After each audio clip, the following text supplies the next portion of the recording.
কলকাতায় মশা মাছি মারে, হোটেল আলারা আবাসিক হোটেল, খাবার হোটেল ভিক্ষা করার মতো অবস্থা। এই 5ই আগস্টের পর সাধারণ লোক কেউ আর যাচ্ছে না।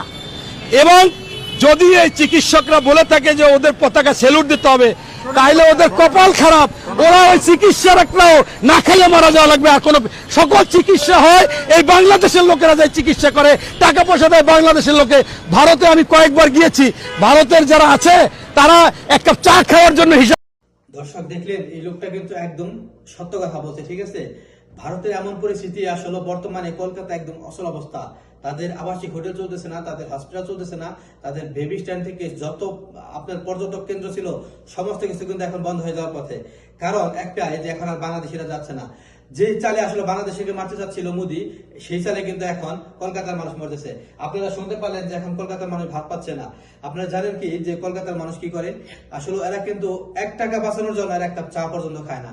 তো তারা কিভাবে এই বড় বড় চিকিৎসা নেবে, কিভাবে তারা এই টাকাগুলো খরচ করবে, আর কিভাবে প্রতিষ্ঠানগুলো বাঁচিয়ে রাখবে? তো দর্শক, আসলে কয় না যে অন্যের জন্য গর্ত খুঁজলে সেই গর্ত নিজেরই পড়তে হয়। তো এখন কিন্তু ইন্ডিয়া বাংলাদেশের জন্য গর্ত খুঁজে এখন নিজেরা কিন্তু সেই গর্তে পড়ে গেছে।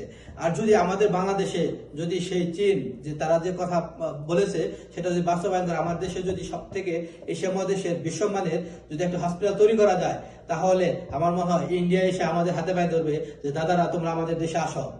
তো এখন কিন্তু এমনটাই পরিস্থিতি হয়েছে। এর আগে দেখছেন যে পেঁয়াজ বন্ধ করে দেওয়ার পর কলকাতা কিংবা পুরো ইন্ডিয়াতে যে পেঁয়াজ চাষিরা চাষ করছিল সেগুলো কিন্তু রাস্তায় ফেলে দিয়েছে, টাকের নিচে ফেলে দিয়েছে। তো এখন এমনটাই হচ্ছে যে ইন্ডিয়া কিন্তু এখন আর তাদের মুখ লুকানোর জায়গা থাকবে না, যে পরিস্থিতির সৃষ্টি হয়েছে। তো দর্শক, যদি ভিডিওটা ভালো লাগে অবশ্যই লাইক, কমেন্ট এবং শেয়ার করবেন।